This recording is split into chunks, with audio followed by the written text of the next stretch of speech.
With pleasure.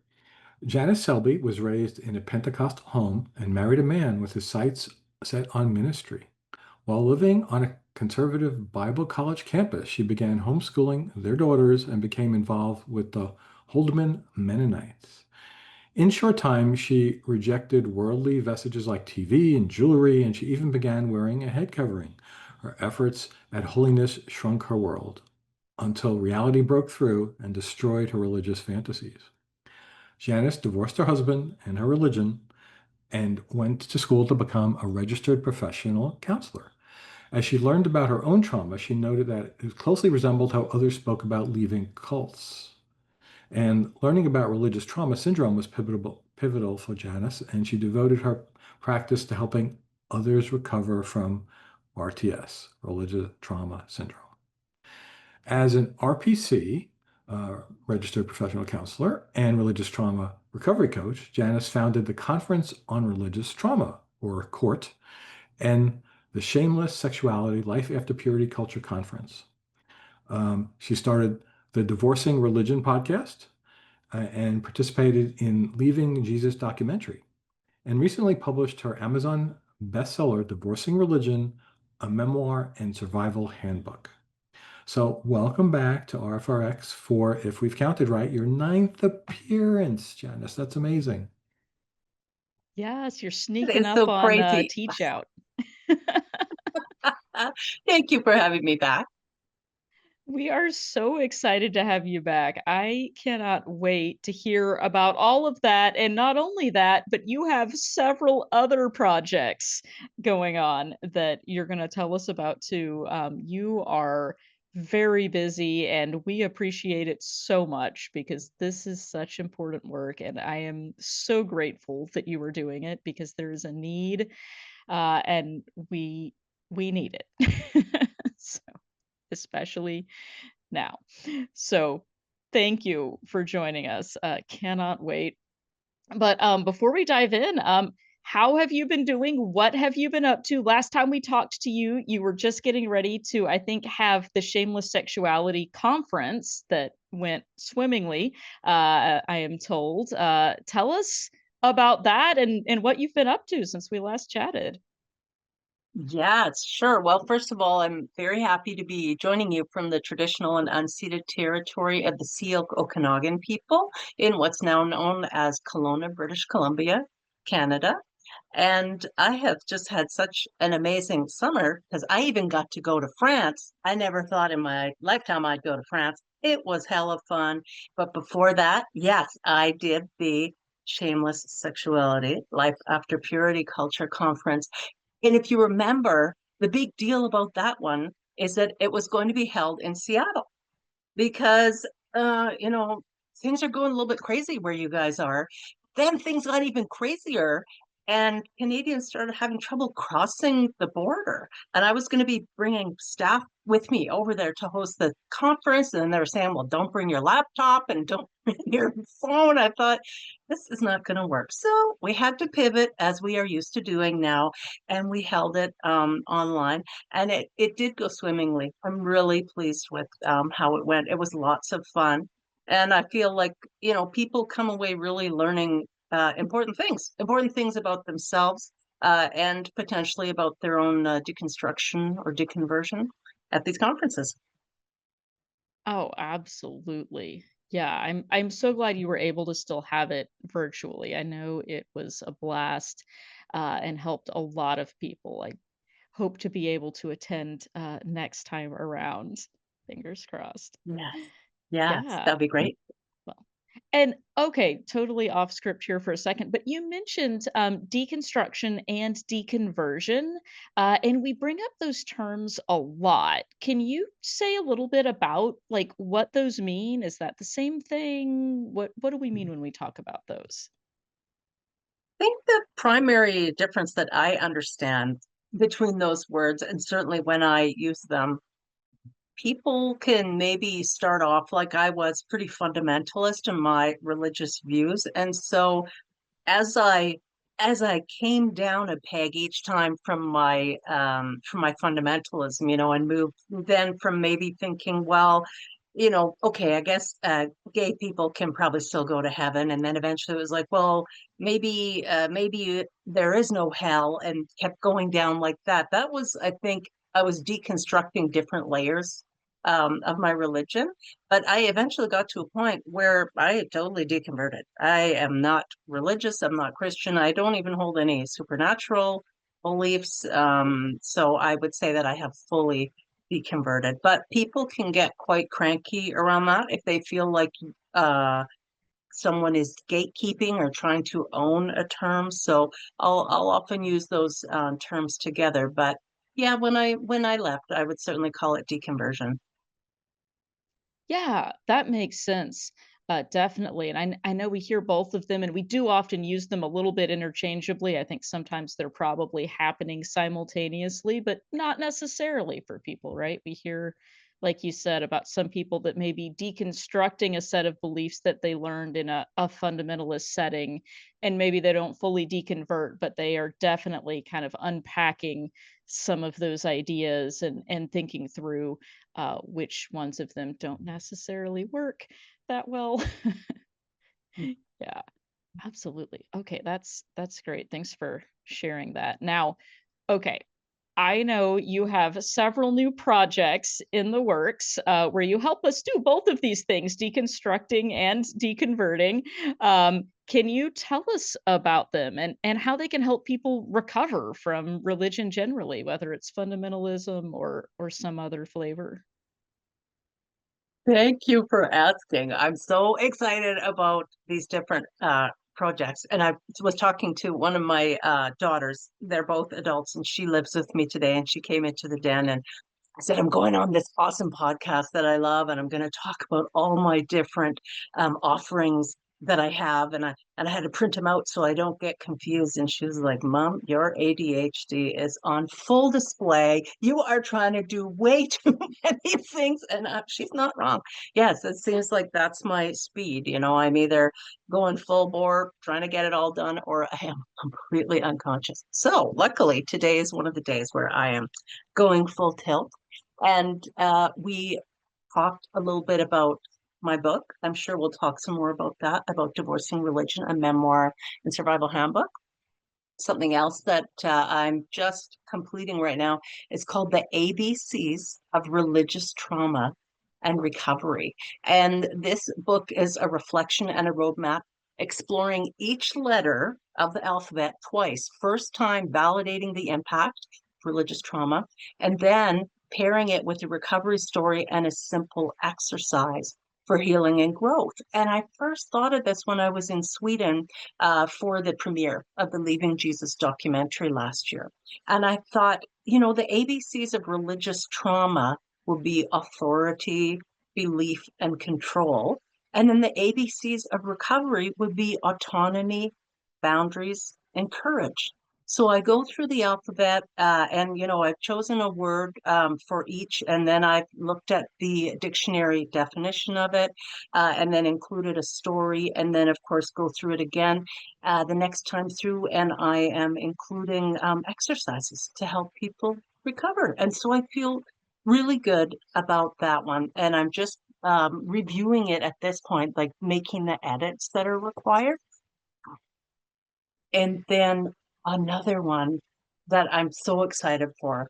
This one is less personal, but it's called the guru gene. So DNA gene, right? The guru gene, from blind faith to clear thinking in an age of influence. And the Guru Gene book is part science, part storytelling, and part survival guide for anyone recovering from toxic belief systems. And it was really eye-opening for me. And I explore why humans are wired to believe, how that wiring makes us vulnerable to religions, cults, and conspiracy theories, and how we can free ourselves through critical thinking and compassion. And I mean, we are in such an age of social media and influences coming in all that way. I think it's really important for us to pay attention to this and to recognize why we are vulnerable. So that one also was very exciting. And then the one that I think might be most helpful to some of your viewers is called the Ultimate Deconstruction Guide and Workbook. And this one I will be, I'll just have it ready. I'll have it for sale on my website. I'm expecting within the next month, and people just be able to download it. And the first part is a guide. So I go through things like signs you might be ready to deconstruct, because some people, they're not sure, because it is a big deal to embark on this journey. So I have signs, questions, steps along the way. Oh my gosh, critical thinking is a huge element in this one as well. And I don't know about all you folks who are watching and listening, but critical thinking, when I grew up in my very Pentecostal family, critical thinking was not something that was really highly prized or encouraged. And so I feel like I was kind of on my own. And that didn't start to happen until I was on my deconstruction or deconversion journey. So a big part of the guide is about building critical thinking with things like Carl Sagan's baloney detection kit and Lifton's 8 criteria for thought reform, which are red flags. I know some of you are already very familiar with these. The idea of reality testing. And reality testing is just comparing a belief or a fear with observable reality. But when we are in the throes of an indoctrination of a belief system, we are not usually very busy doing reality testing. Our only testing is, how do I feel? And does my pastor believe it, or my spouse? And then I look at logical fallacies, cognitive biases, and then we talk a little bit about sharing your deconstruction. Are you ready to share your deconstruction? Should you even share your deconstruction? Because it's not safe for all people to share their deconstruction, and there's nothing more important than our safety. So I have a checklist about sharing the deconstruction. And then I also do some emotional support. I designed what I call the deconstruction first aid kit. And there are just practical things in there for grounding and quick reminders, affirmations, self-care, tools for connecting. And then the very last part of that guide are deconstruction resources, of course, like recovering from religion. And that is just the guide. So the guide is the first part that people get to. And then the workbook goes deeper, levels and levels deeper into each of these elements. I think it's going to be really helpful for people who are recovering from religious trauma and who are on this journey. We all need to be supporting each other and encouraging each other, as we still recognize that the journey is individual for people too. It doesn't look the same for everyone. Absolutely. Yes, I love that. And what I love so much about all of the resources that you just described is these are speaking to me because they're very concrete. They're workbooks, there's exercises, there are steps you can do, checklists. I'm a big fan of checklists. I get excited about checking things off my checklists. And it's concrete. And especially when you talk about some of those skills like critical thinking and identifying cognitive biases, I was like you, those were not things that were highly prized. In fact, they were things that we were actively warned off of, because the threat was that if you start thinking critically, you might reject some of these beliefs that we hold, not for good reason, but because I told you so. uh, and it turns out those don't necessarily stand up to that reality testing that you mentioned, but because of that, those are not skills that a lot of us got to learn from a young age, and so we do have to play some catch up. And I am super excited to do more on that. Even though I have been working on that for years, that was a big part of my deconstruction too. But I mean, there's skills that you can always build on. There's always room for more, and kind of to your point, I think with the guru gene book, it's one of those things where we can fall for it again, packaged in a different way, right? Like we still have to catch Yeah, I ourselves. did. I did. I Yeah. definitely did, because I went from being very Christian And then I was so excited to be free of that, but then I dove right into all the new age Hmm. ideas. I want to say mumbo jumbo, but and I had so much fun exploring things that were formerly forbidden. But the danger was I didn't have my critical thinking skills, kind of finely tuned enough yet to recognize that, oh, actually, this also, a lot of it just seems to be make believe. And then I was so sad when I did recognize that, because then I lost another community. So it was hard leaving the Christian community. And then I felt like I had to leave the New Age community when I was no longer believing those things either. The community aspect is such a big deal. I mean, I've gotten involved with interviewing people who went on the what was called the final experiment to Antarctica, and there were four flat earthers. Not just anyone who believed it, influential flat earthers who had millions of followers and were making their living on YouTube. And some of them changed their minds, and I've been in touch with them since then. And it's devastating what's happened to their lives personally, their social lives. How dare you change your mind on this? They've been accused of being a shill for the government for 10 years. The whole thing was fake out just so they can get to this point and switch their opinion. And they've lost friends and family and the social network as well as financial livelihoods.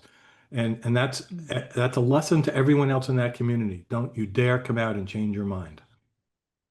Hmm. Wow, wow. And that makes me think, we have the ex-clergy project uh for folks who have left or are, they're not believing what they used to believe, but they're still they have to make a living somehow.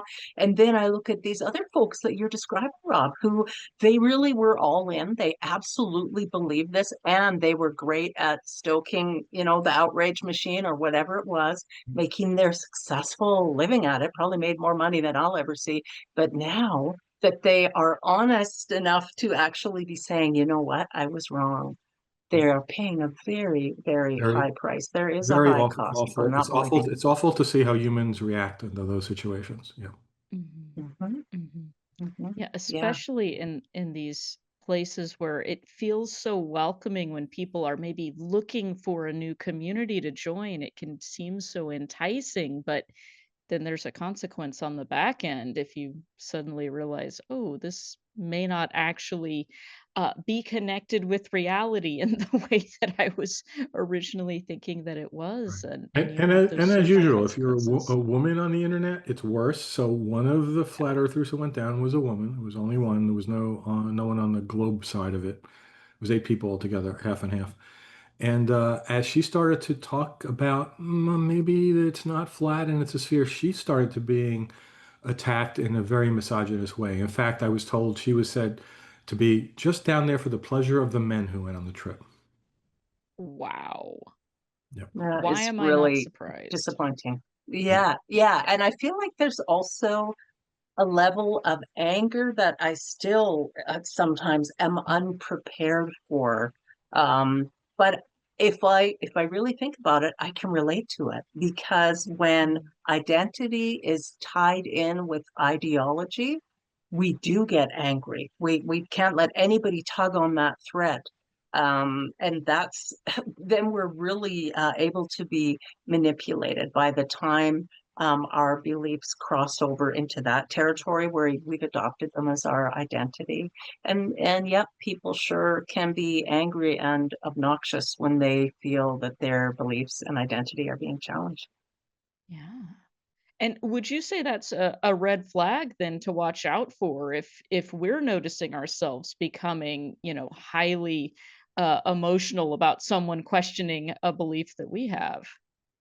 Yeah, that's an excellent question, and I think that definitely is a red flag. And I mean, some of us are more emotional people because that's the way we are, and that's okay. Mhm. But yeah, we have to be able to have enough emotional space, emotional distance between us and the belief that we can examine it critically, and even thinking, what would I think if someone from another religion came to me and told me that they had this belief. And I think of that sometimes in relation to Scientology and the billion-year contract. And as a Christian, I actually used to laugh at that and think that was funny. Now I'm not a Christian. I'm like, that is no different at all from me being baptized and making a declaration. 10 years old, I might add, that was lifelong eternity. I'm going to serve this God. It's so unethical to try and get children, coerce them into making these declarations, oaths, promises, covenants. They wouldn't be allowed to sign a legal contract, and so I don't think that they should be allowed to make a verbal one. Yeah, that's a great point. Like if the child is not old enough and not nearly old enough, we're talking like to your point, 10-year-olds and sometimes even younger than that. I know I was 5 when I was finally coerced into, committing my eternal soul to Jesus. If you're not old enough to make a reasonable decision about whether you're going to have vegetables in your next meal, much less enter into a legal agreement, how are we having these kids make decisions about what's going to happen to them for allegedly eternity? That is outrageous. And we ought to stop and think about that. I think Yeah, and if there's so we're much pressure Mhm. Absolutely. from the Yes. parents. Mhm. Yes, I think that's it in a lot of cases is, you've gotta have your kids, towing the line, but are we letting people make decisions for their lives, in an ethical and responsible way? And clearly not if you're asking young children to be making decisions, not just for their entire life, but for what you are presenting to them as eternity. Come on. You wouldn't let a kid make a Yeah, decision about anything else important. Why that? Why is the right, most important thing something you're gonna let a child make a decision about? It kind of right. doesn't add And up. then, of course, children are we are so beholden to our parents. We rely on them for everything, for our survival. Mhm, And so it only makes sense for us as children to want to please our parents. And that's what we see happening, of course, not mhm, only to please our parents, but to please the community from an evolutionary mhm. standpoint, because we need the community to survive. Yeah, absolutely. And that's, again, back to your point and what Rob was saying earlier, a lot of times it is that community piece that either draws people in or stops people from being able to leave or, becomes a great source of difficulty if they do. Um, what would you say are some things people can do to kind of inoculate themselves against that or at least manage that process if they do find that they're in a situation where there is a lot of pressure from the community to either stay in a situation that is not comfortable for them or when they come to realize that maybe that's the reason I've been in this situation but it actually doesn't make sense to me when I'm doing this reality testing. Yeah, so the reality testing definitely important for the one who's going through it, trying to figure out, do they still belong there? Do they still believe this?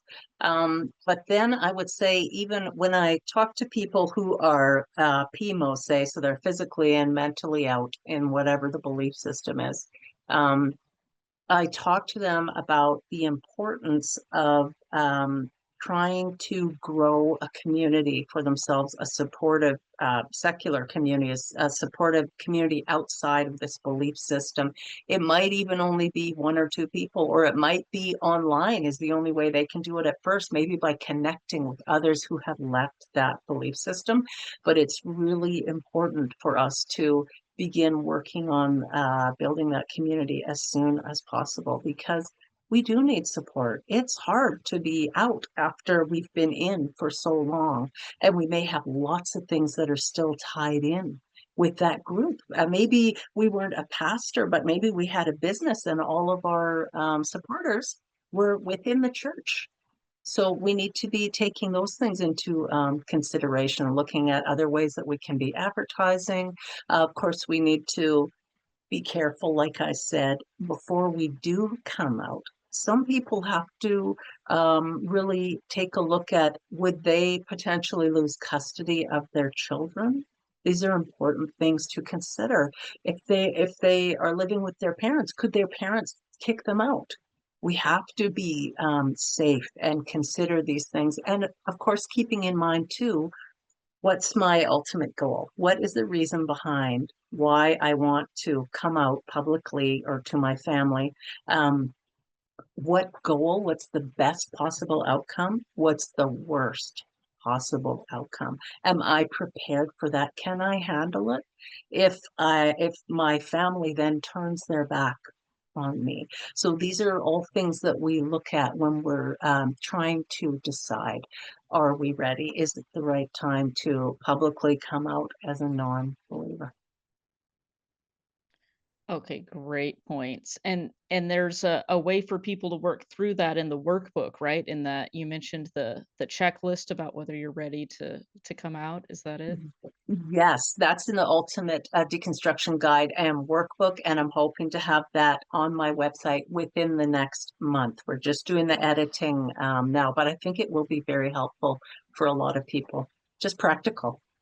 Do you address the Yes. issue of using or not using the A word? Not the long A word, the short A word, atheist. I'm sorry, can you say that again?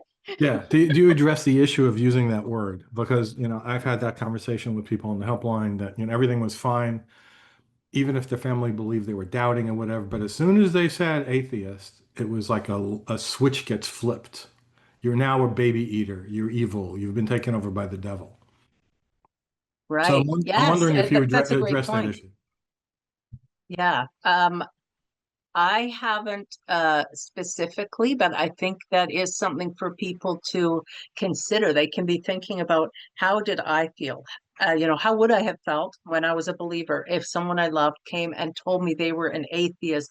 Would that be harder than if they just told me I don't believe, and they don't put a label on themselves? I know some folks instead just refer to themselves as secular humanists. And I don't know, when I was a Christian, I kind of thought of that as a dirty term as well, maybe not quite as bad as atheist.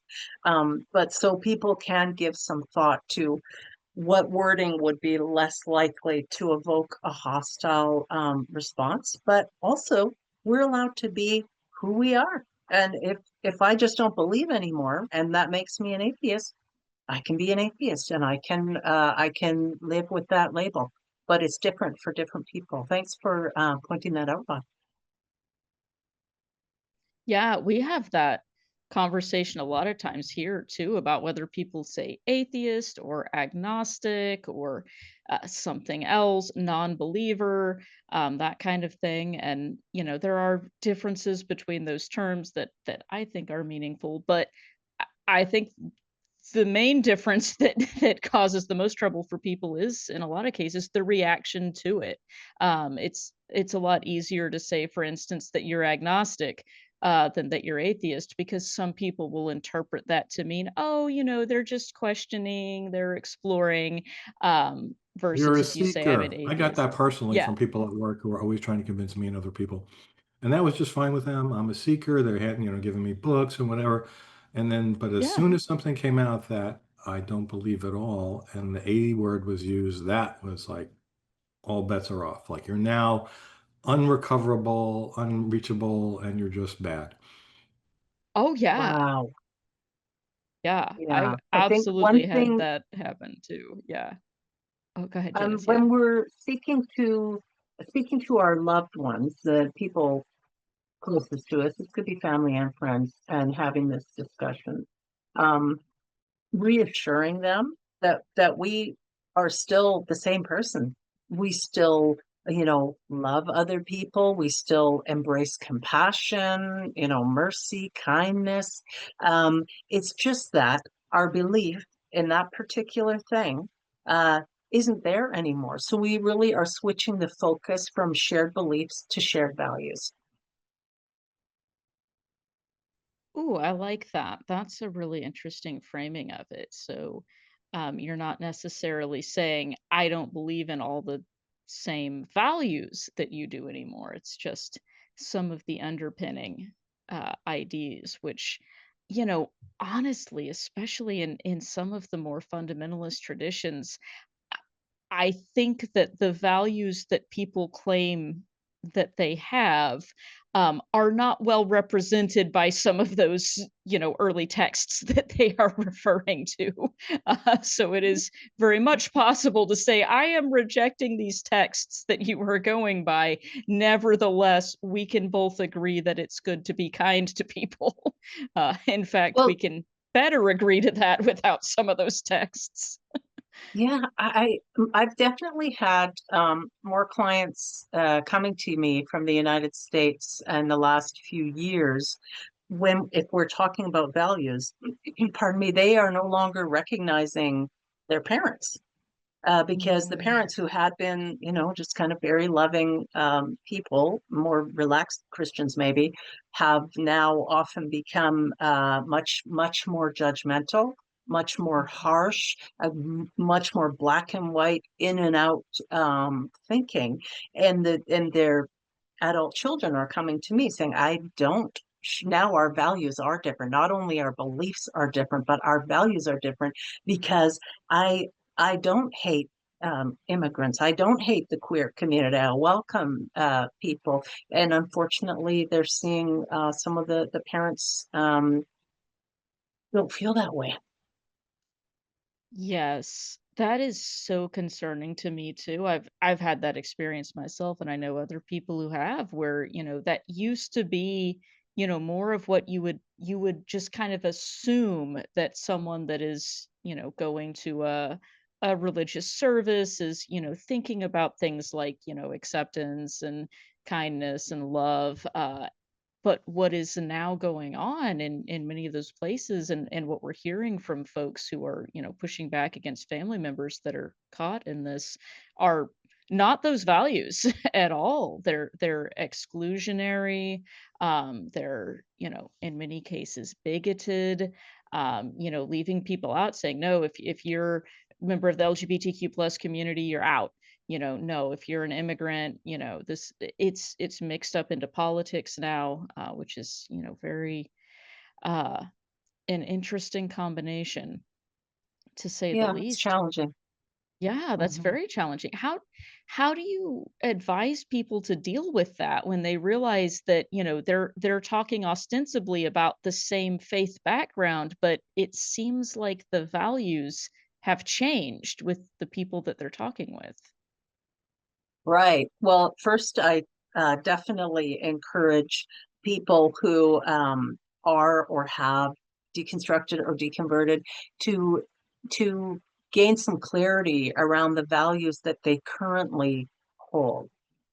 So on my website, I have a values clarification exercise or worksheet. I often recommend folks go to David Teachout's website because he has lots of great resources too related to values clarification. And I'll encourage people fill one out according to the values that you were expected to have, when you were growing up, or your family or your religion or whatever, and fill one out according to the values that you have now. Maybe fill one out according to the values that you see that your parents or your loved ones have now. So just kind of getting clear on what our values are. And I think that it's okay to gently challenge people. Remember, safety has to come first. But if someone that we're close to, if it's our parent or our sibling or someone, and we have watched them shift, we've watched their values shift to become less loving and more rigid, it's okay to question those things, and we don't do it obnoxiously, but we're allowed to say, I've noticed this, or this is what it seems like to me. Am I wrong in this? Like, please help me see. I want to know you better. I want to know you as you are, and I want you to know me as I am. Oh, that's a really good way to put it. I like that framing of it, where it feels less like an attack. I know I've had the unfortunate situation of, sometimes I speak before my brain catches up, and just, announcing to someone, well, what you're saying is racist. You sound like a Nazi, which, I stand behind that, but that was perhaps not the best way to have that dialogue with someone. Right.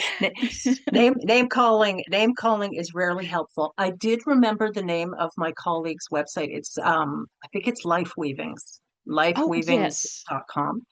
David teach out, and he has spoken Mhm. at the conference on religious trauma before, and he just has some fantastic resources for values clarification for free. Yes, yes, and I just dropped that in the chat as well, the Life Weavings website, as well as the resources list from Divorcing Religion. Really good advice. And David's been on RfRx several times as well, and will be at the excursion this coming week, along with Travis McKee-Vorst, who is also going to be talking about values. That was Wow. super helpful last year when he did a workshop about that. It Awesome. Yeah, I love checklists and workbooks. Maybe it's just me. I hope it's helpful to other people, but like actually making these things concrete instead of just kind of, thinking about them in the abstract, really Mm-hmm. helps you kind of identify those points where maybe they're diverging from what we thought this was. And you can kind of pinpoint that and say, oh, no, wait a minute. These are my values over here. It's not these other things. And then you can Right. see whether what's going on is aligning with those or not. Right. Because, Yeah, yeah, and it's also important to recognize that um, the deconstruction process doesn't have to happen all at once. And this is something I run into folks struggling with this. Maybe they have been a Christian for 50 years or something, and it's only been a year since they stopped believing. And so they're just like saturating and oversaturating themselves with all this content, which is sometimes really excellent, great content. Um, but it's possible for us to burn out in the process where, you're allowed to take a break. If you're just watching and listening to 5 hours a day of deconstruction this and deconstruction that, this is one part of your life. You don't have to make it the everything that you're all about right now. You're allowed to give yourself a break. You can say, well, maybe today I'll just listen to one podcast, or maybe today I'm just going to go for a run instead and listen to some music that I enjoy. So practicing self-care also means being reasonable in what we are trying to do. Oh, I better listen to that advice, hadn't I? that's great. Well, we're benefiting from all of the work that you're doing in this area for sure. I don't know how you do it. You mentioned, earlier about you're just like either going 100 miles an hour or you're asleep, but you're doing a great job of starting projects and finishing them rather than doing that thing where you just like start a bunch of projects and then that's it. So I'm Yes, impressed. yes. Oh, and but the funniest thing for me this time around is that I started them all very close to each other. I mean, I worked on my divorcing religion book. I worked on that for 4 years. Oh my God, it took me 4 years to get through that whole thing and get it published. But these ones have been bang, bang, bang over the last few months or so. It's like I really feel that there's an urgent need for people to have these resources available to them. Oh, I think there is. And in fact, someone was asking specifically about you mentioned the checklist or the quiz about values. Could you remind us where that is found or is going to be found? The lifeweavings Life .com Weavings. Okay. website. Yeah, David Okay, teach that's out, and I David's site. definitely mention that to people a lot because it is such an integral and important part of our not only our deconstruction but our reconstruction, figuring out what we do believe. And you Mhm. know what, your values may change again. Like mine at the top of my values list before would have been obedience and submission. Meh, they don't even make it on there now. Autonomy Ugh. and agency are right at the top for me now. But yeah, as time goes on, check in with yourself again and see if you still feel the same and if those values still hold true for you. And having the values clarification available also can help us with things like if we're exploring a new relationship. Maybe, and that could be with a partner or partners, or it could be maybe a job that you're looking into. Is it in alignment with the values that are the most important to you? Mhm. That's a great point. Yeah, like I mean to the point you were making earlier, it doesn't have to be that your whole personality and identity is built around, this one thing that you're deconstructing, but that's, your values are something that could inform all kinds of other decisions in your life outside of this one area. That's a great point. And again, just, building those skills, like you mentioned, that we talked about earlier, where if maybe you didn't have the critical thinking skills earlier, or this idea about reality testing, wow, that turns out that's useful in a lot of areas of your life. But, the flip side of that is if you've been indoctrinated or educated in such a way, I think the correct word is indoctrinated there, to not have that skill, to keep you in this particular faith or religious context, where else in your life is that also hurting you though, or making you vulnerable? Like probably a lot. Yeah, excellent, excellent point. Because we feel safest with what we know. And if we Mhm. were, especially if we grew up in it, or if we spent a long time in our particular religion or ideology, we feel safest. We're addicted to certainty. I think all humans are addicted to certainty, and I do address that in the Guru gene, because part of maturing when we divorce religion is becoming more comfortable with uncertainty. There's a certain Mhm. degree of randomness that is just true, even though I wish it wasn't true. I wish that, eating vegetables and running a mile a day and whatever else would mean there's no risk at all of you ever getting cancer or being hit by a car or anything. But the universe is random in that sense. We can do all these things to the best of our ability, and sometimes tragedies still happen. But so yeah, kind of shaking ourselves free from that addiction to certainty is helpful. Yeah, and that's really tough, right? Because I mean, how nice to be able to feel certain about things when life is actually kind of scary. Well, yeah, Mhm. fundamentalist Yeah, religion teaches you they have truth with a capital T. So, yeah, coming out of that and then getting into the realm where we don't really understand a lot of things and have actual answers for things is just a hard transition to make. it totally is. Yeah. And that's where critical thinking is super important. And then also a degree of humility that I certainly did not have when I was a fundamentalist. And I was sure that the only way for you to get to heaven was to say the magic words of the Jesus prayer. There wasn't room for humility there. But actually, because there's so much that I don't know, yeah, I do have to be humble. I really appreciate Neil deGrasse Tyson, and I think he has a show called Star Talk on YouTube that I've watched before, and he interviews some very interesting philosophers and neuroscientists. And I know he's definitely not a perfect person. I haven't met a perfect person yet, but even exposing ourselves to science and philosophy and even other ancient religions, the way that people have thought ever since people have been keeping records of how people thought. It's interesting. It's helpful. It helps us grow.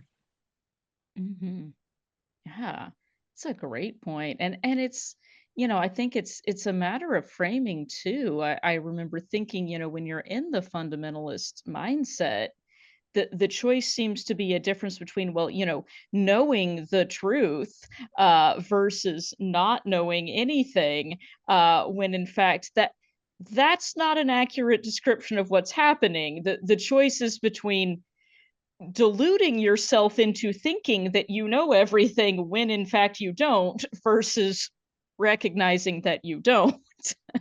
And that's kind of Right. turning on its head the way you're taught to think about the difference between believers in that system and other people. Yes, and this is where becoming familiar with our biases and fallacies is really important. And I'm gonna I'm going to hold up a little card. I got this set of cards, and they're about logical fallacies and cognitive biases. And then you turn it around, and it has an example. So this one's about the framing effect, which is a cognitive bias. And this one is about appeal to emotion, which is a logical fallacy. And I got these wonderful cards uh, online from schoolofthought.org. And so I'm going to recommend that to everybody, schoolofthought.org. I'm a long way from having these memorized, but I keep them in my bathroom. So it's something to read when I'm in there and I can learn it. I love it. I love this. And they look like they're, short enough that you could easily just, take a moment to review one. It's not like you have to sit down and read a chapter out of a book to grasp a new concept. Yeah, and That's they're great. color coded, so it makes it easier to see which one you've pulled from the deck. So yeah, I encourage people, anything that's going to help you grow in your critical thinking skills, get after it. Mhm. Yeah, I love that. I'm gonna get a set of those cards. I think we need to play with these at the next excursion. This sounds like a lot of fun. And Rob has also mentioned to us that he has made a series of videos about this too. Rob, do you want to show No, your mine logical are 8 by fallacies? 10 post. You can print them out on Right. an 8 by 11 sheet, and there's 52. I did a week logical fallacy of the week series when I was at work arguing with people constantly about pseudoscience stuff. So, and I kind of mixed in religion and like straight pseudoscience stuff. Yeah, I'll put a link in the chat for people who might be interested in go and look at those. Yeah. There's also a fun book that I got. I don't know if it's still in print. It's called The Illustrated Book of Bad Arguments. And it's a cute little, like, kind of cartoonish illustrated picture book with little animals that are kind of acting out the different logical fallacies. And I got that for a series of I, I bad think arguments with family members. yeah. So speaking of family, I think I've mentioned this before on here. I have one family member who's an evangelical Christian, and every once in a while she pokes me and she'll send me stuff, and it's usually like a video of a preacher giving a sermon or something. And it's like I can just log up the logical fallacy after logical fallacy after logical fallacy. And whenever I try to push back with that, she goes, "So who cares about logical fallacies? This is the truth of Jesus," or something like that. It's like, oh. Oh boy. To Yikes. the cult mentality when we don't even care about truth. We only care about what we feel. What we Ooh, think. your audio kind of went away for a second there, Janice. Yeah, on this, it must be a global thing. It's not just you. I couldn't Yeah. hear her either. Can you Say hear that, me now? say that again? Oh, yes, there you Good. are. Okay. Yeah. Can you repeat that? Oh. It kind of got washed away in the background noise. Oh, yes, the idea that when we no longer actually care what's true, we only Yeah. care about how we feel or what we think is true. That's a dangerous line that gets Mm. crossed, and that's kind of when we know that we have stumbled down that rabbit hole, and our identity and our ideology have become completely fused. And that is something that I do talk about in Divorcing Religion, a memoir and survival handbook, because the first half of it is just my story, my memoir. Mhm. I hope it's funny. It's kind of funny and it's kind of Yeah. serious. And then the second part is the workbook, which I based on my Divorcing Religion workshop. And so there are also exercises in there that I think people will find very handy and very helpful for taking a look at what they used to believe, what they believe now, what the difference is, and just helping them on their journey. Yeah, I love this. I love anything with practical exercises. I've said this several times. I'll stop beating that horse. But one that you mentioned earlier, we kind of alluded to, and I think this may be from the ABC's book actually. But we asked people in the poll at the beginning of the show if they've tried doing anything that they were previously forbidden from doing in their faith practice. And I would love to look and see what people said to that. We can share the poll results details on that here too. But what I know you mentioned that's one of the exercises that you recommend people do.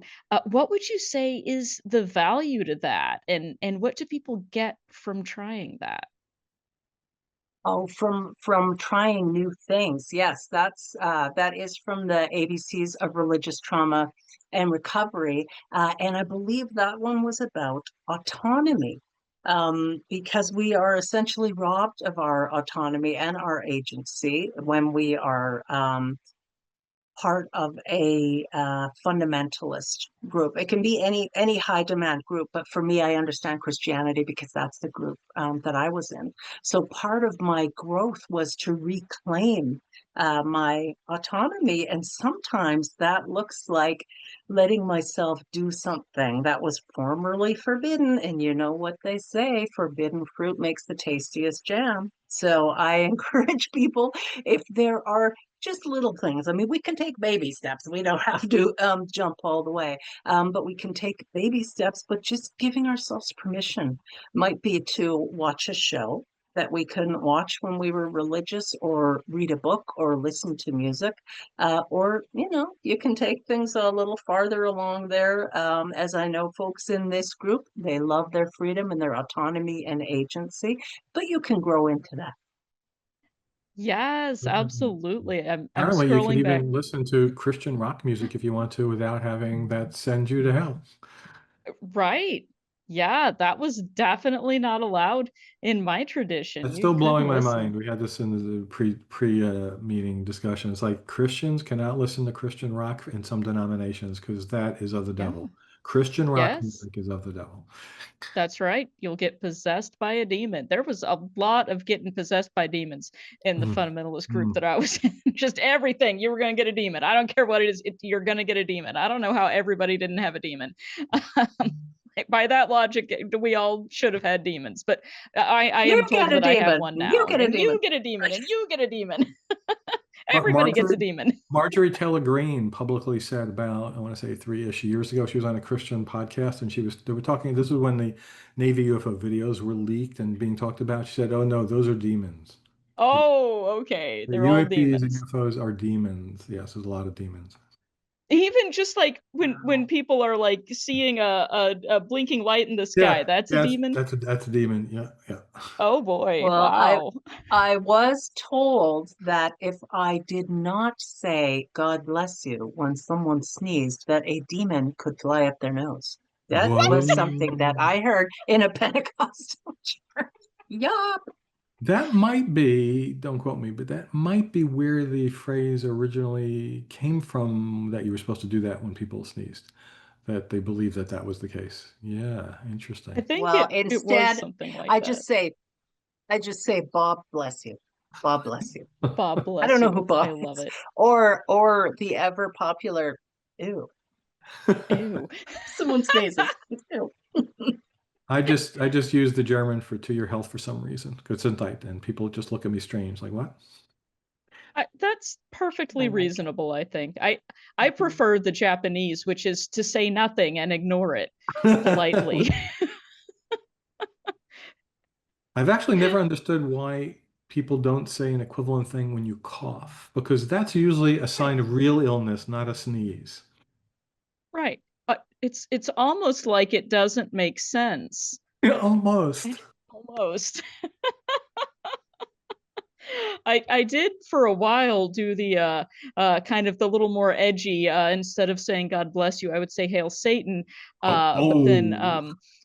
after a couple of times where that almost provoked a violent response, I backed off of that in certain spaces. Probably a Uh, wise man. it probably was.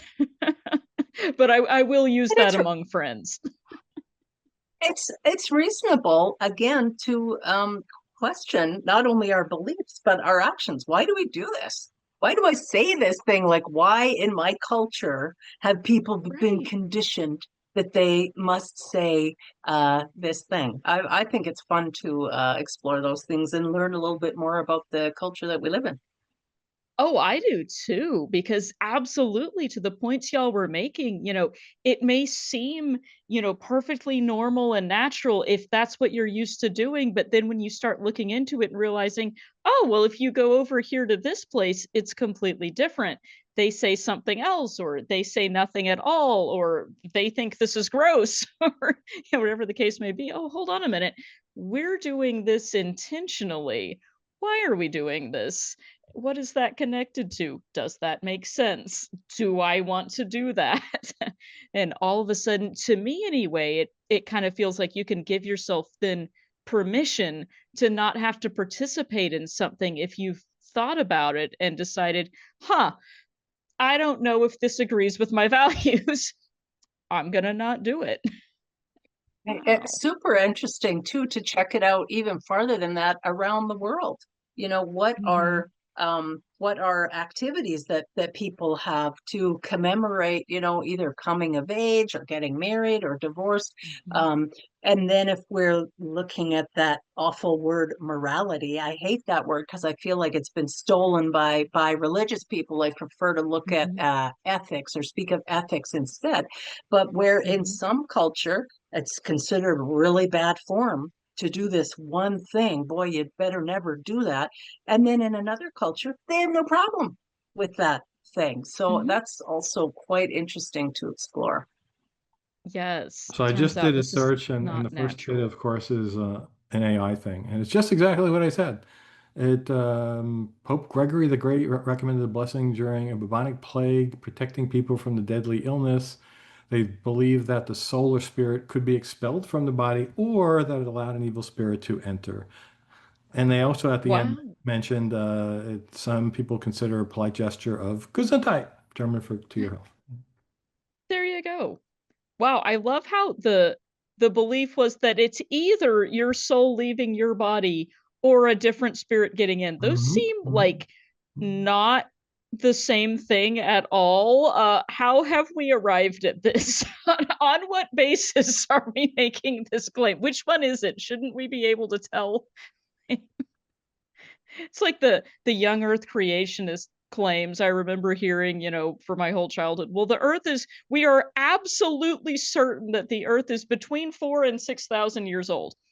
Okay, that's proportionally, like mathematically, that's a pretty large margin of error there. How are you absolutely certain? But the margin of error is 2,000 years out of a 4,000-year-old earth. Come on, y'all. Something to do with Bishop Usher's calculations, no doubt. Right. This His doesn't margin of error. sound like it was very precise. Hmm. I can't believe how Okay. many people I have met who think that those numbers are in the Bible somewhere. They just think And it, they are not. you know. It's a guy Yeah. named Bishop Usher, and he just did his calculation, which everyone for some reason just believed. And my Centuries my after the understanding is he writing of came up with a this. date. I mean, speaking of no margin Yes. of error, like October 14th or something, like at 9 Yeah, it a.m. was in like the a morning. Tuesday at Yeah, 9 yeah, AM. Like, yeah. how did you calculate the time of Like birth? in what time, in what exactly time zone is it? Like the Middle East, I guess. I don't get that. Right. The audacity to just trot that out. But no, you're exactly right. Like it's this stuff that we hear and we take in, and we're walking around with this belief that we heard during a time when, critical thinking was not a skill that we were encouraged to have. And you don't necessarily realize that you've been walking around with these kind of silly beliefs sometimes, that you haven't put any thought to, just because it was put to you so authoritatively as if this was the fact. And you're thinking, well, I, Yes. I don't remember, the Bible is a long book, maybe that was in there somewhere. Well, it wasn't. Someone just told Right. you it And was, and it's not. that that authoritarian piece that you bring up as well. I mean, for those of us who grew up in the Abrahamic religious traditions, completely authoritarian, and this is how we find our culture and society getting into the trouble that it's in right now, because people Hmm. who are from that tradition have been raised to believe that there has to be a strong man, there has to be a savior, there has to be someone who will save them, and they're kept, especially in Christianity, perpetually childlike. and immature. They're even encouraged, come to Jesus like little children. And this is not helpful for us. This is actually something that we need to outgrow, and hopefully we do so when we divorce religion. Oh, yes, that is such a good point. I feel like we could have a whole talk just specifically about that one thing and this kind of infantilization, and this need for the, I hate to use the term sky daddy, but some people use that kind of pejoratively, but I mean this perpetual kind of need for a, whatever kind of supernatural father figure. And why does it always have to be a man? Uh, all that aside, um, what do you recommend? What is a good way? Because that seems like one of those kind of background assumptions that people could be walking around with kind of unexamined, even after they decide, oh, okay, maybe I don't want to go to this church anymore, or I don't believe in this faith system. But that's sort of like an underlying belief that people might have that's sort of impacting a lot of their life. How do you recommend people kind of identify and unpack that kind of thing? Um, Sometimes I would suggest they do it with great care, because if someone is kind of on the precipice of an existential crisis, if I would say reach out to me, reach out to the folks at RFR.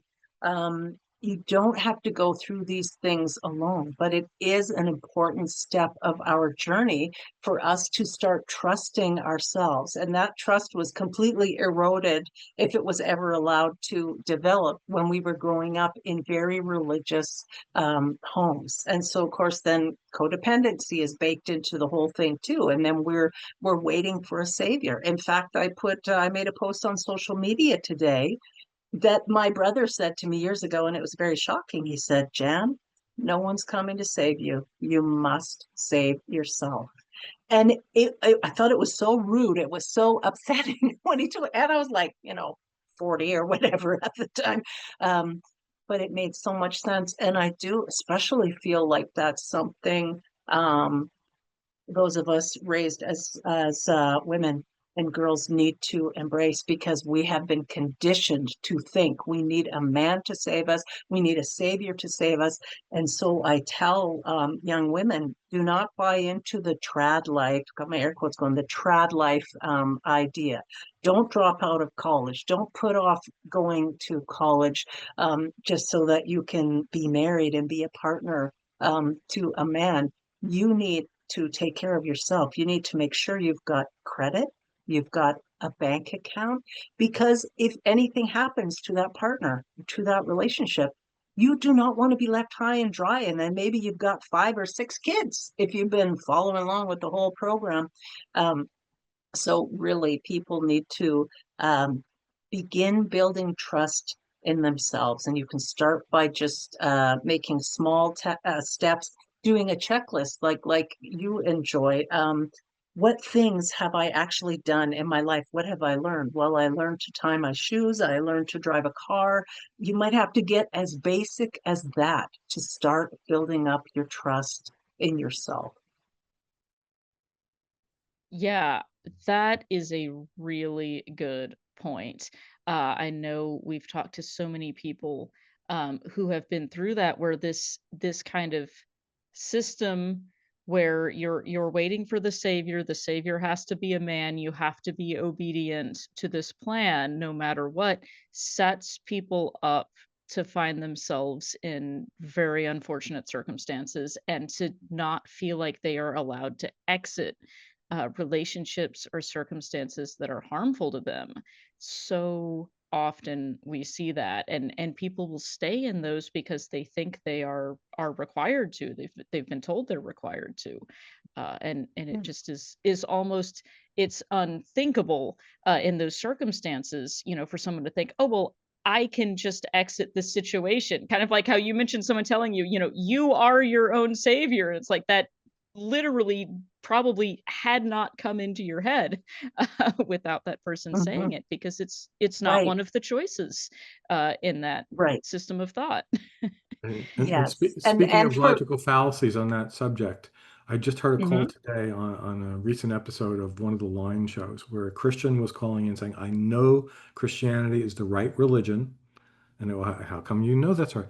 Because it's the only one that has a savior. It's like, wow, circular reasoning. Christianity says you need a savior, and therefore that's the religion because they're the only one that has this. Like, what? But this person was so convinced could not be talked. I think they wound up hanging up on her because it was became unreasonable. It was just she thought that was totally logical. Wow. Uh, Wow. Yeah, she's cool. trapped in that loop of Mhm. thinking. One thing that I encourage women to do when I have clients coming to me is start watching shows on either on feminism or featuring feminists, really looking Mm, at women who have overcome so much and have made, massive contributions to our society and things that we're not typically going to hear about, and especially not in the United States right now, where things are being erased. Anything that talks about the success of women or any minority, but it can be very helpful for us to surround ourselves, reading and watching those things and just acknowledging that, yeah, I can do it. What I'm facing is hard, but it is not insurmountable. And I can reach out to other people who have been where I am. And that's what I love also about recovering from religion and the phone line, the helpline mhm. that you guys have. I think that's just a tremendous service. Oh, yeah, thank you for saying that. And I love the way you put that. Where, I can get myself out of this and I can reach out to help to other people. And those other people don't have to be a man savior authority figure person. It can be anyone. Uh, do you have any particularly inspirational figures that you refer people to when you're thinking about like feminist icons or examples? Well, I am a fan of, and I know personally, Yasmin Mohammed. And Yasmin's book was Unveiled, and she was, raised essentially in fundamentalist Muslim tradition in Mhm. Canada. And then she was married off, I think at 18, to an Al Qaeda operative.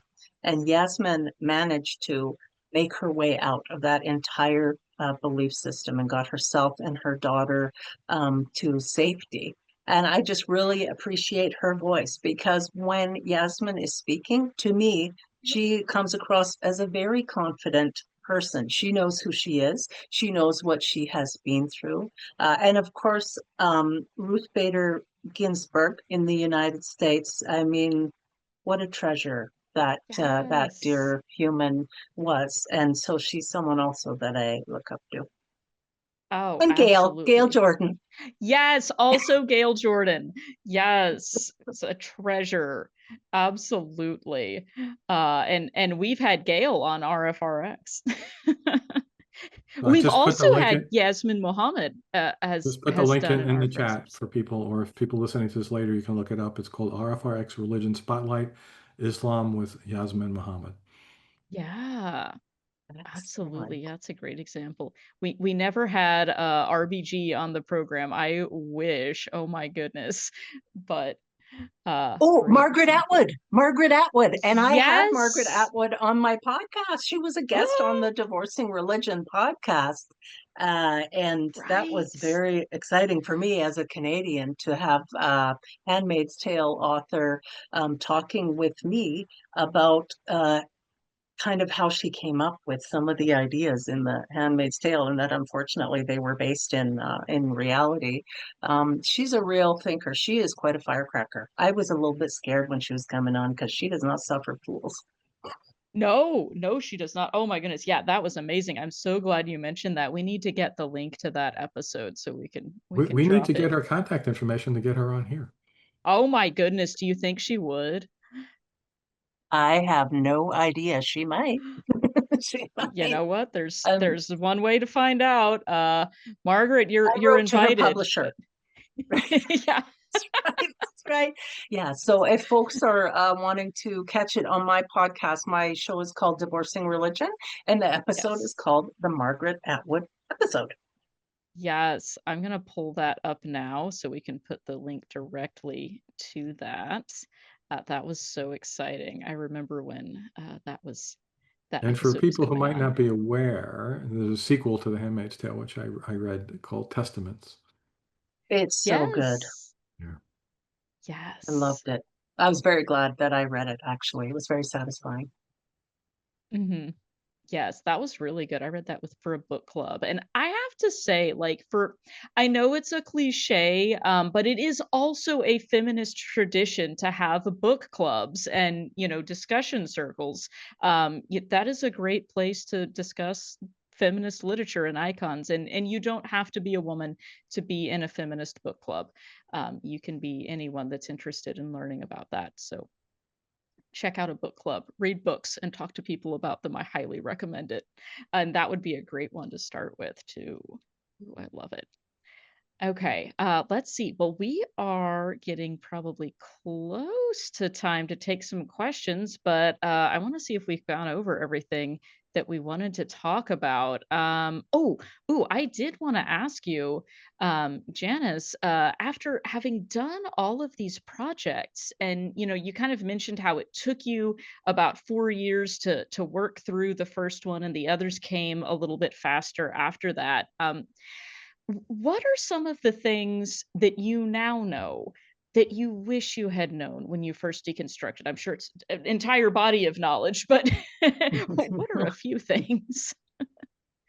I think the first and most helpful thing that I learned was that I was not alone, because I felt alone in my community, in my city, in Canada. I didn't know anyone else who had been devout, as devoutly religious, and who had rejected religion and had gone on to live a happy, fulfilling life. And that was when I came across Marlene Winnell's work, Dr. Marlene Winnell, and her book is Leaving the Fold. And when I first discovered Marlene, that made a huge difference for me. And of course, this is a wonderful thing about the retreats that you folks do too, being able to meet. If you have the chance to go and attend a retreat in person, where you're actually with other people face to face who can validate your experiences, who understand the pain and loss and what you're going through, it's very, very helpful. So that was really profound for me to interact with other people, so I knew that others had gone through it. And then being patient with myself and being kind and congratulating myself for asking questions, because you're not supposed to doubt. You don't want to be a doubting Thomas when you're growing up in Christianity or part of Christianity. And so it felt scary to doubt and ask questions. So yes, giving myself permission to doubt and to explore, being able to read things from different traditions. And Joseph Campbell's The Power of Myth, super helpful and important for me also on my journey. I loved his very old video series that's on YouTube. That was helpful for me to realize that, yeah, the Bible is not um, rooted in reality. It's rooted in mythology. It's all about humans searching for meaning, searching for answers to questions that were unexplainable at the time. Now we have science. Now we do have answers to some of these questions, and we're working on more answers all the time. But giving myself permission to doubt was also really big.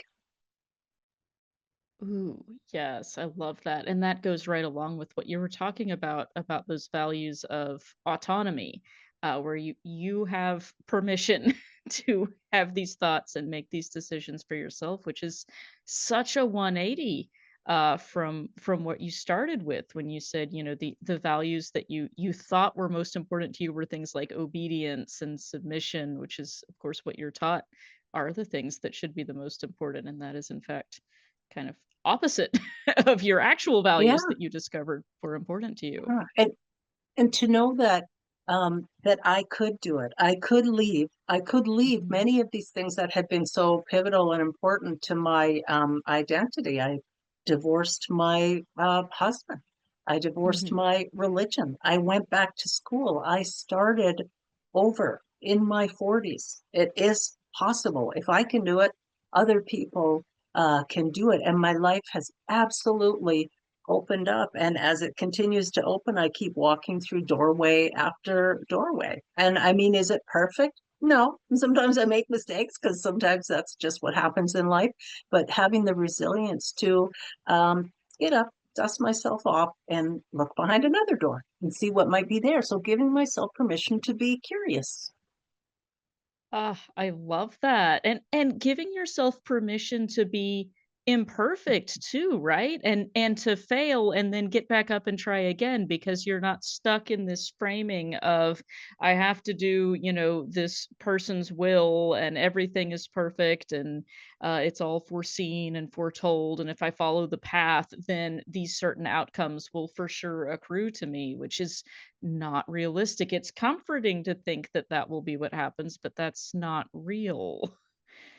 Yeah. And then we also run into reframing, the importance of reframing. So I felt like a total failure if I looked at the end of my nearly 20-year marriage. I felt like a failure. The church would declare a failure. To reframe that and say, no, this is a transition. This is nothing more than a transition to a new time in my life, and people all around the world get divorced every day and their lives go on. They rebuild, they pick up the pieces. I did it and you can do it too. I hope that's encouraging to someone.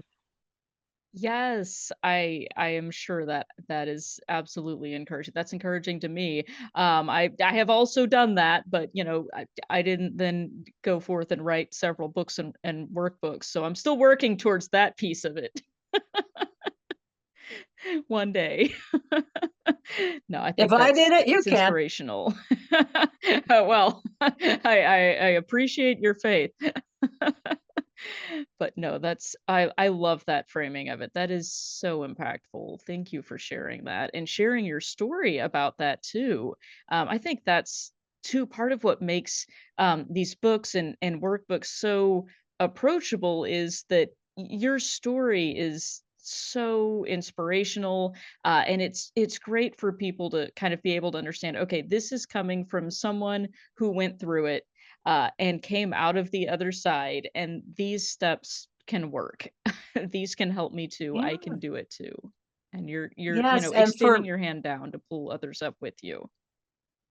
Thank you. I would also I get the question frequently, people asking, what about my ex-husband? I call him my husband. What about my husband? What about our daughters? Have did they stay with the faith or did they get out? Now none of us are believers. And actually I'm very happily married to someone else at this point. But that divorce, because my husband and I only married because we were religious. We weren't a great pair other than that. And when we divorced, that gave us the opportunity to decide kind of, do I still want to be friends with this person? And we decided yes. And so we actually have quite a nice friendship. He's going to be coming out here. He lives in another province, and he'll be coming for a visit. And he'll come over and have a couple meals with us in our home.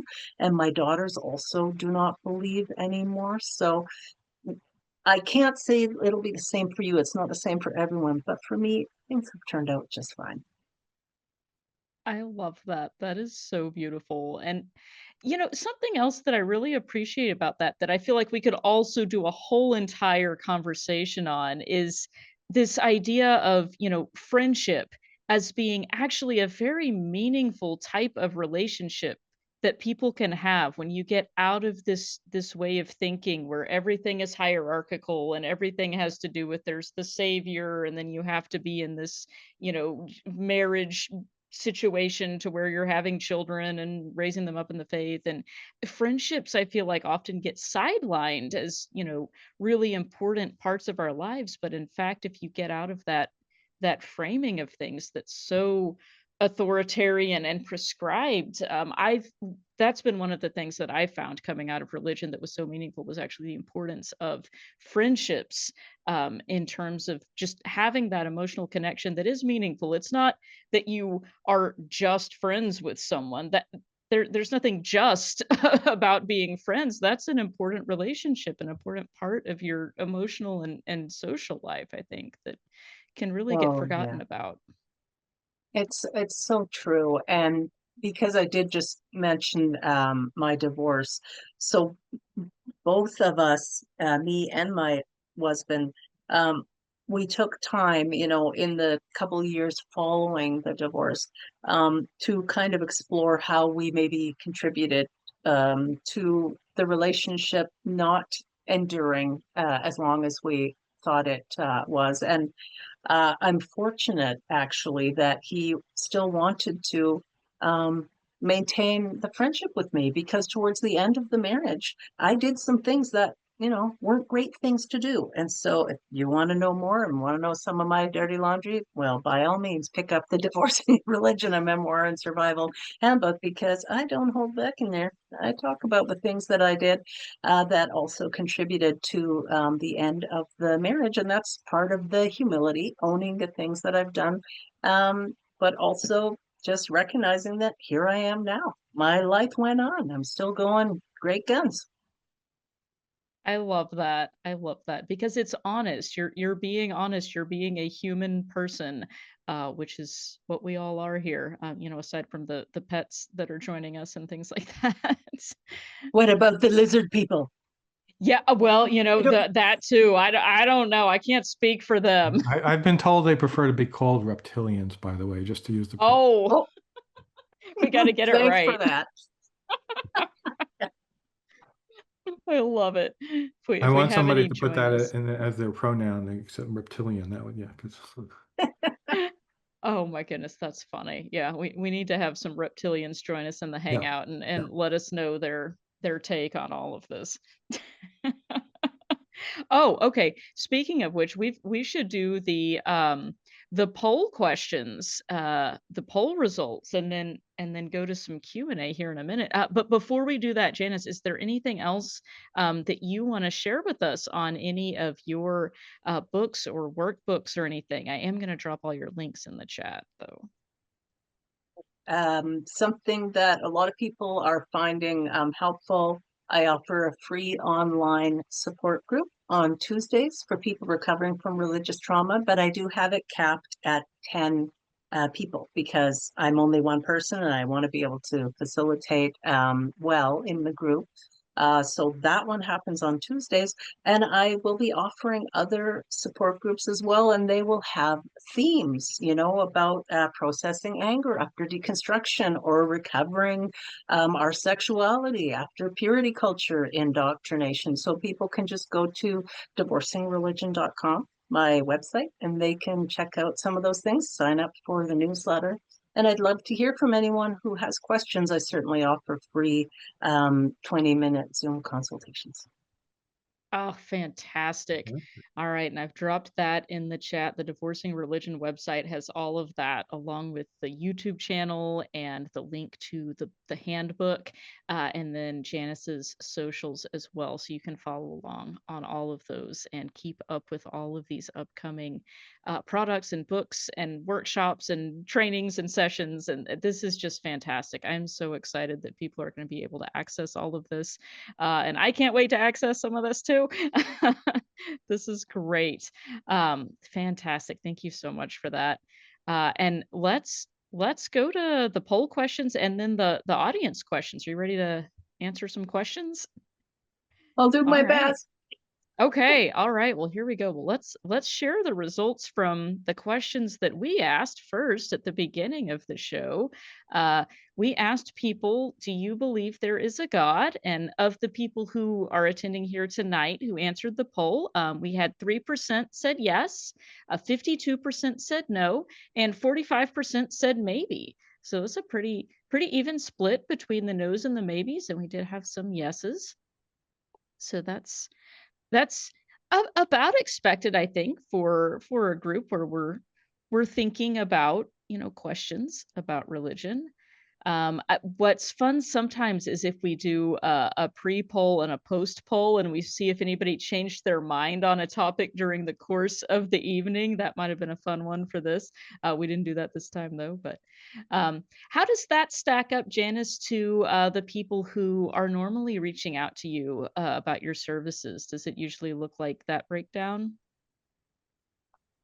Think I might hear from more folks who have come to the conclusion that there is no God, but I definitely also sometimes still hear from people who are actively Christian, but they are deconstructing, and what they'll say is, I don't want to lose my belief in Jesus. Like, I don't believe the things I used to believe, but I still believe in Jesus. So that's an interesting place to start with people.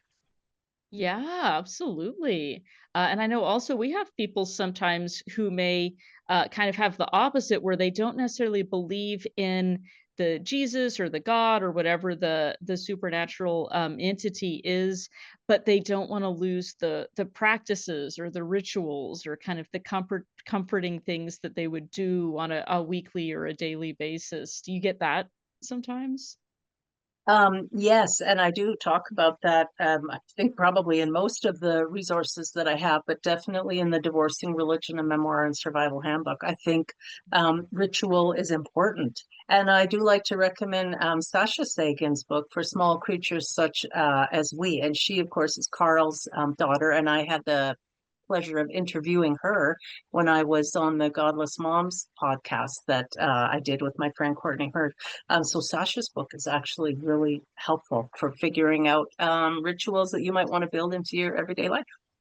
Oh, I didn't know about that book. I'm so excited to hear about that. I'm dropping that in the chat right now, and I'm going to put that in the links here. Oh, I love all of these great book recommendations we're getting. Thank you for sharing that. Okay, that's exciting. All right. The next question we asked was, is there a difference between indoctrination and education? And a whopping 93% said yes. We just had a 3% each said no or I don't know. It sounds like we are almost all in agreement on that. Um, why why did you think that that was an important question to ask? How does that Because show I up? think, yeah, I think right now, especially where we are having a lot of crossover bleeding from religion into politics, and Hmm. people maybe don't understand that they have been or are being indoctrinated. So for the 3% of folks who said I don't know, I just scribbled a couple of differences here. Where indoctrination, we're taught what to think, and specific beliefs or ideologies are being instilled, and critical examination is discouraged. That's with indoctrination. And with education, education is teaching us, hopefully, how to think, and we are working on developing reasoning faculties with education. And so indoctrination is kind of more of a closed loop, and they want to keep you in that system. Whereas education, hopefully, blooms like a flower and lets us go out from any point there to keep learning more. That's interesting, Janice, because a common talking point from the people who are indoctrinated claim that education is liberal indoctrination. They'll use Mhm. that term. Yep, and that doesn't surprise me at all. But I don't think that it's true. I mean, that's not true education. True education is teaching us how to think, how to parse things apart, using critical thinking to examine ideas that we're presented with, rather than here's the one idea and you better believe it or else. Right. Yeah. Like thinking about things with, how do you evaluate evidence? What counts as evidence? And unfortunately, I guess I can see how someone coming from the inside looking out might imagine, oh, it must be indoctrination because people keep going to college and then leaving our church. They must be telling them to think otherwise. But in fact, people may be. going out and learning new ways of thinking that are leading them Exactly. to critically examine and change their minds. So, yeah, Hmm. I remember that was a thing we got warned against before we went off to school was you gotta watch out. They're gonna indoctrinate you into the atheism. But I never had a class that was about atheism, but I sure had a lot of classes where we learned things like the scientific method and how to read papers and evaluate evidence and make arguments. And Yeah. yeah, here we all landed. Yep. Okay, the next question was, have you lost friends or family due to differences in religious beliefs? And 67% of people here tonight said yes. 17% said no, and I don't know. So unfortunately, we had more yeses. I know this is one of the big topics that a lot of people come to recovering from religion about. Do you find this to be the case in your work as well, Janice?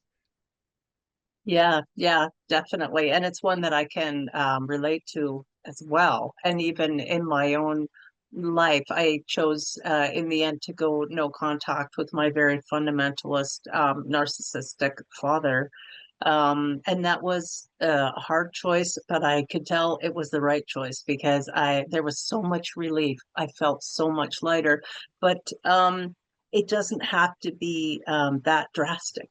We can just set boundaries. A lot of people will respond well to boundaries, but not everyone. And so I hope that these 67% who have lost people, I hope that their mental health has improved as a result of not having those people speaking intimately into their life. We want to surround ourselves with people who support us, at the very least, with people who accept us just as we are.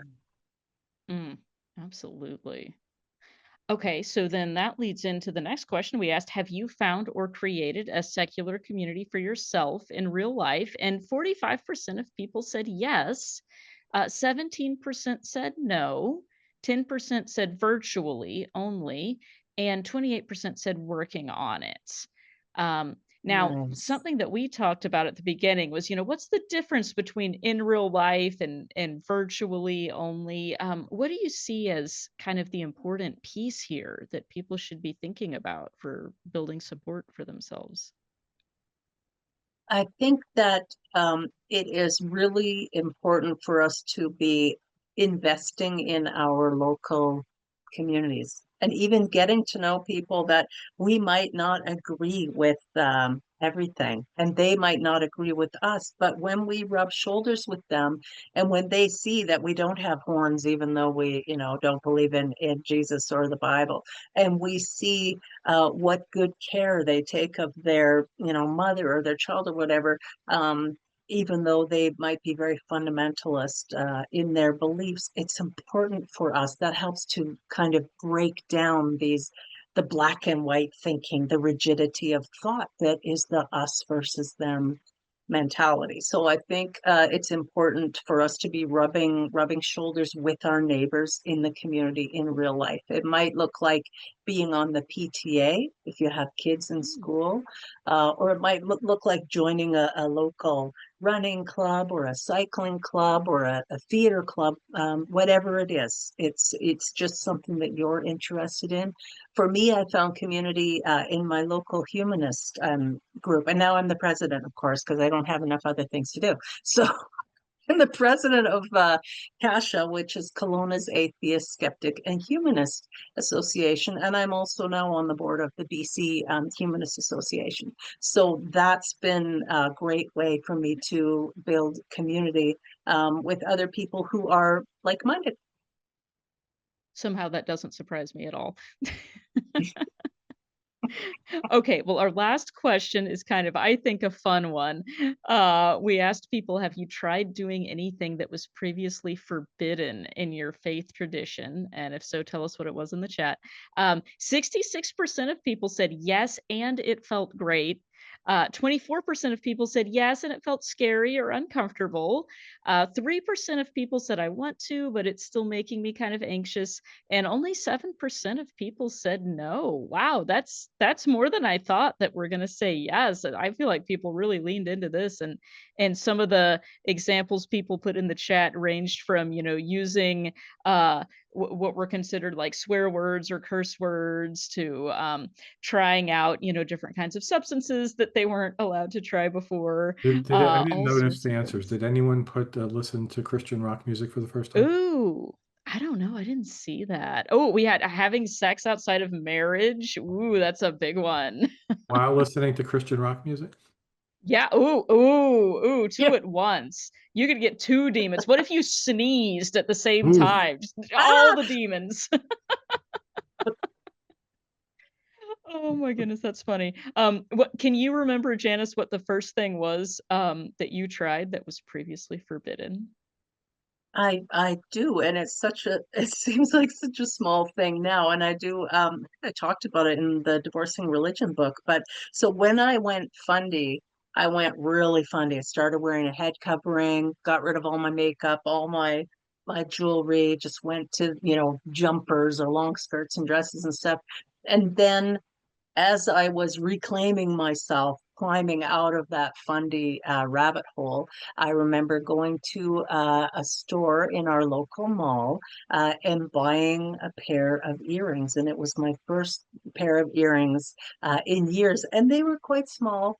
But I remember looking in the mirror when I put them on, and I was so happy.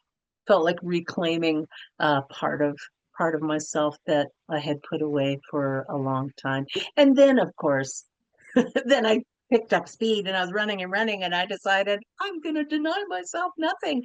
And so I denied myself nothing. It was a very good time.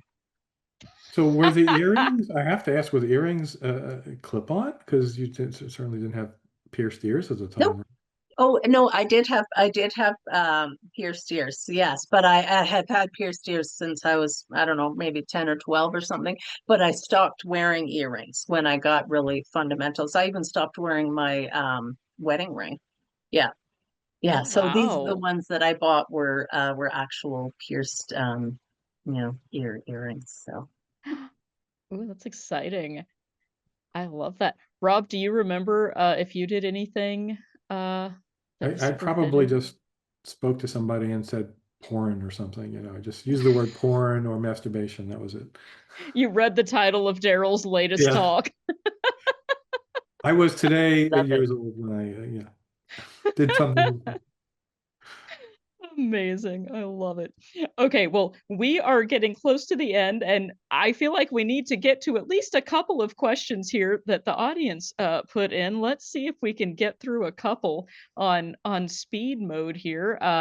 Rob, do you want to pick one to start out with? Yeah, I'm gonna read the first one. I'm also gonna put it in the chat because it's rather long, and by the time I get to the end of it, Janice might forget what I say now, but I'm gonna read it out loud and it's in the chat.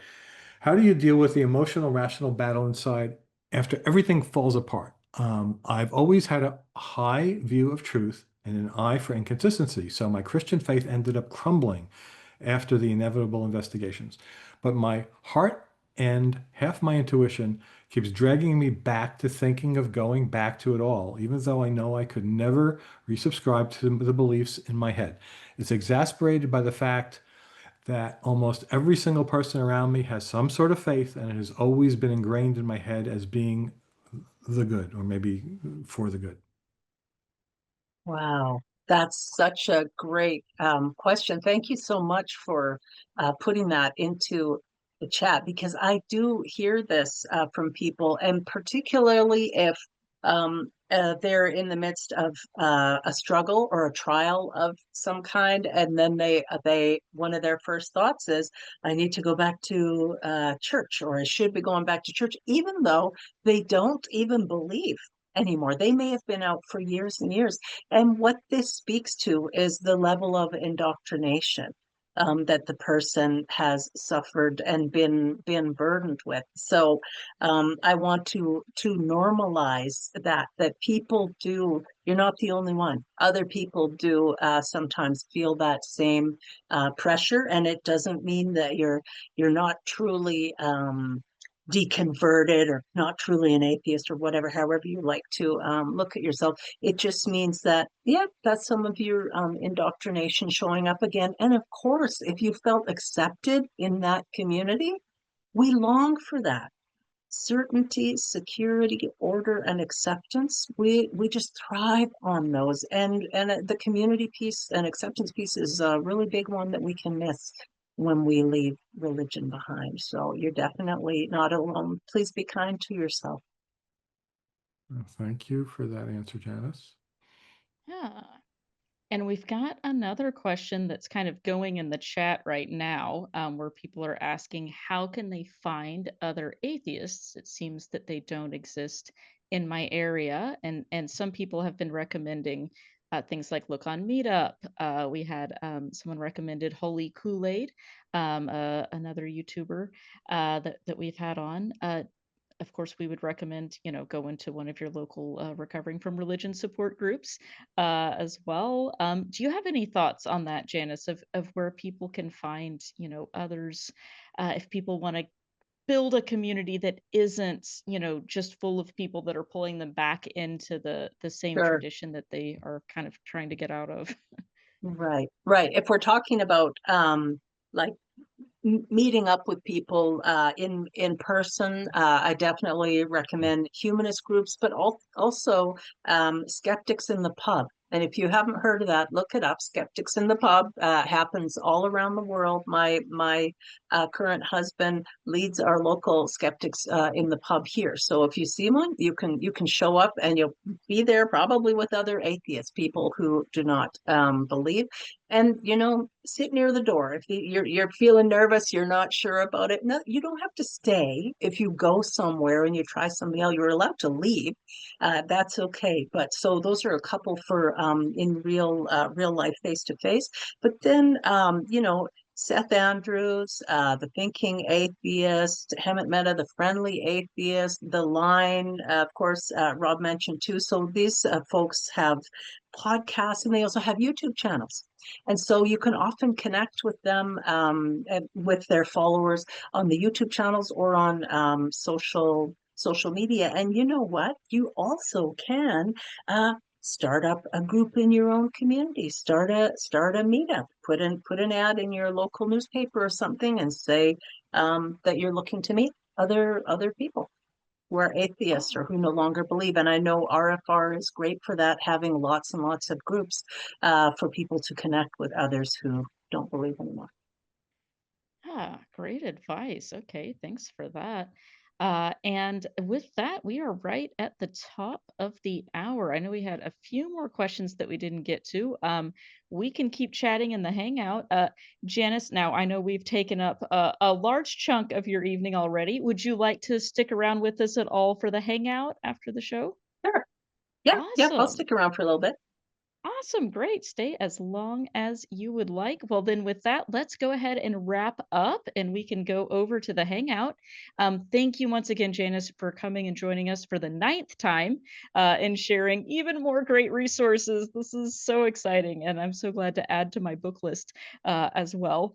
Really helpful stuff. And don't forget, everybody, to look up some of that and follow Janice on her links as well, which I'm dropping now.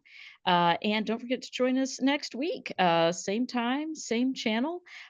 Next week, we are having Understanding Social Delusions and Moral Panics featuring Dr. Robert Bartholomew. That's going to be really fun. Lots of other exciting speakers coming up as well. And don't forget to follow us on social media too. That helps you know what's going on here and perhaps find more people to meet up with.